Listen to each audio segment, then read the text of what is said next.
Fim da isenção dos fundos imobiliários. Tenho certeza que você está sendo bombardeado por esse tipo de conteúdo nesse final de semana, mas é muito importante que a gente coloque a bola no chão e entenda de fato o que está acontecendo, que maneira os fundos imobiliários vão ser atingidos, você, cotista, os seus dividendos vão ser atingidos. A ideia desse vídeo é fazer um compilado de tudo que é concreto, de tudo que ainda é conjectura sobre esse fato. Se você não nos conhece ainda, meu nome é Bernardo Sanches, esse aqui é o Vai Pelos Fundos, canal dedicado a fundos imobiliários, FIAGRO, FIINFRA e ETFs. Se você não é inscrito nesse canal, se inscreve aí para receber todas as notificações, receber também todos os nossos conteúdos, vale muito a pena. Então vamos lá, sem mais demora, tentar entender o que está rolando. No último dia 16, o Lula vetou alguns artigos da lei de reforma tributária. E esses artigos, eles atingem exatamente a isenção de fundos de investimento. O argumento usado pelo governo, até através de um parecer da AGU, Advocacia Geral da União, seria no sentido de que a gente tem um benefício tributário inconstitucional, Esse benefício dos fundos de investimento estaria contra a previsão da Constituição, afinal, seria ali uma isenção que não está adequada, uma isenção não adequada e também a criação de um benefício fiscal sem uma receita que fizesse frente a esse benefício. Na nossa visão, nosso parecer, que está bastante equivocado, Esses fundos, eles já são isentos, Eles já são isentos desses tributos, de modo que a gente não teria o cenário de renúncia fiscal, por exemplo, que é o levantado ali pela AGU. De todo modo, essa exclusão nos fundos de investimento atinge de fato os fundos imobiliários, os FIAGRO e os FIINFRA, em dois novos tributos que estão sendo criados, O IBS, Imposto sobre Bens e Serviços, e a CBS, Contribuição sobre Bens e Serviços, Dois impostos ali que vão compilar outros tributos que já existiam, o ISS, o ICMS, o PIS e o COFINS. Antes da gente continuar esse vídeo, dois aspectos bastante importantes. Primeiro, deixa o like se esse conteúdo está te ajudando, se esse conteúdo é relevante, manda também para quem possa se interessar. Isso é muito bom para nós aqui, faz com que a gente chegue a mais pessoas. E o segundo aspecto é que não se trata de uma tributação em termos de imposto de renda sobre dividendos. Nós, investidores de FIIs, a gente sempre sofre com esse fantasma, os dividendos vão ser tributados no imposto de renda e tudo mais.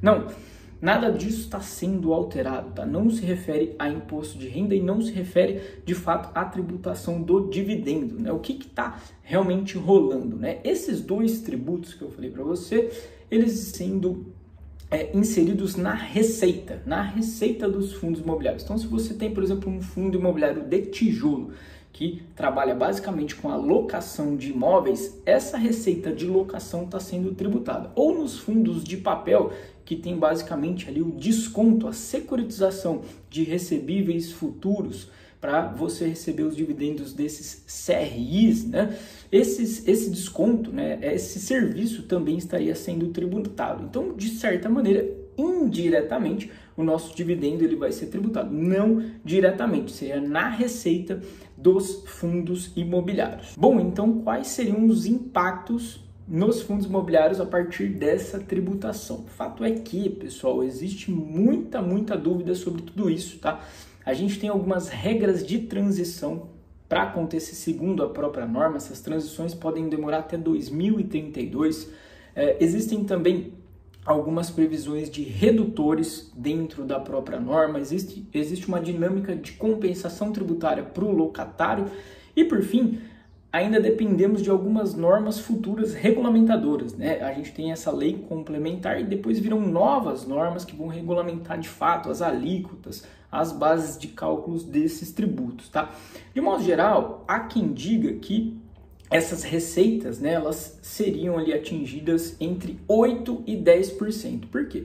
Porque a alíquota máxima desses tributos seria de 28%, mas teria ali um redutor de 70%, então cairia para algo como 8% a 10% sobre a receita dos nossos fundos imobiliários. Fato é que, se realmente acontecer, a gente vai ter ali um provável aumento de custo de locação e aí um aumento também de custo das empresas que são locatárias, e isso reverberaria em toda a nossa cadeia de produção, gerando até um impacto inflacionário futuro, mas essa é outra questão, ok?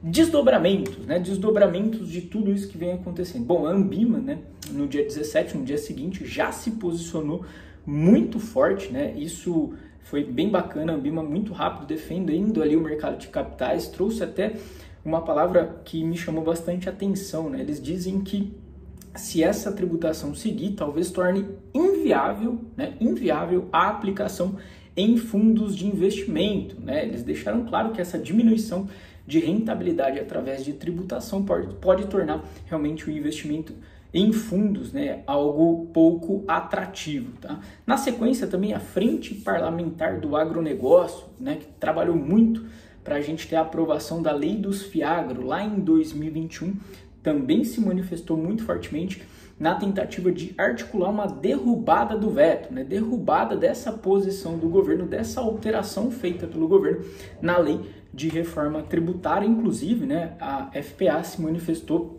de modo a dizer que o Ministério da Fazenda, né, jogou uma bola nas costas de todos aqueles que articularam essa reforma tributária, porque aquilo que estava previsto ali sobre os fundos de investimento e essa isenção, ela tinha sido trabalhada, né, em conjunto com o Ministério da Fazenda, estava todo mundo já de acordo e na hora que vai para a sanção isso é alterado. Até houve um posicionamento da Fazenda, né, no sentido de que talvez o entendimento do mercado não esteja correto. O fato é que o que está previsto em lei hoje dá margem sim para a aplicação desses tributos sobre os fundos de investimento, sobre os FIIs, sobre os FIAGROS, tá?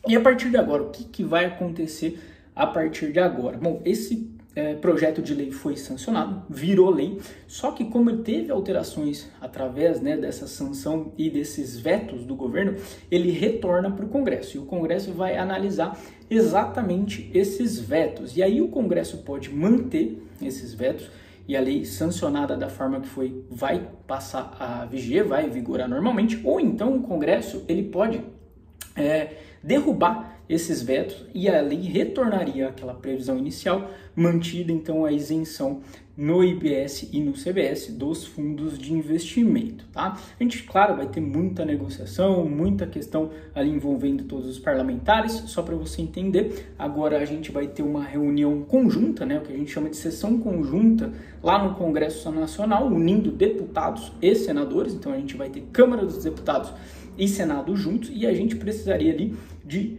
maioria absoluta dos participantes para poder derrubar esse veto. Então não é algo tão simples assim. Atingir maioria absoluta significa que a gente precisa de 257 votos de deputados e 41 votos de senadores para ter de fato essa derrubada. Não parece algo simples, ok? Mas é isso que eu queria passar para você também entender o que de fato está rolando, o que é esse fim da isenção tributária nos fundos imobiliários. Não se refere de fato, né, a rendimento, a dividendo, não se refere de fato a imposto de renda, né? Nossa visão de tudo isso, né, todas as vezes, né, a gente sente que existe por parte do governo um desincentivo muito grande para investimento, para financiamento no Brasil. Não é isso que é o grande ponto a gente levar em consideração, né? Ninguém fala em corte de gastos, ninguém fala sobre redução, né, de gastos pelo governo, a gente só vê aumento de regalias e tudo mais, né? Esse é o grande problema. E além disso, a gente já tem um juro muito alto, né? A gente tem uma Selic aí podendo chegar a 15%, talvez 16%. Então, por que você, investidor, sairia ali do conforto, da tranquilidade da renda fixa, né? Podendo deixar o seu dinheiro ali remunerando muito bem, sem correr risco, para vir para a renda variável, né? E toda vez a gente vê então um desincentivo muito grande e aí a gente não tem nenhuma perspectiva, né, de aumento de empreendedorismo, de novas atividades, novas transações. O mercado de capitais ele existe exatamente para isso, para trazer recursos para as novas transações acontecerem, para as empresas se expandirem, para os fundos se expandirem, para os novos mercados serem atingidos, né? Então, realmente é a reflexão que a gente fica cada vez mais fácil também levar dinheiro para fora do Brasil, né? Você poder investir em dólar, você poder investir em mercados mais desenvolvidos. Mas eu quero saber de você. O que você achou desse vídeo? O que você achou dessa proposta de tributação? Se você acha que o Congresso vai conseguir reverter ou não, e claro, né, se passar essa tributação mesmo, você acha que fica inviável, como disse o Ambio, investir nos fundos de investimento? Deixa aqui nos comentários. Grande abraço e até a próxima, se Deus quiser.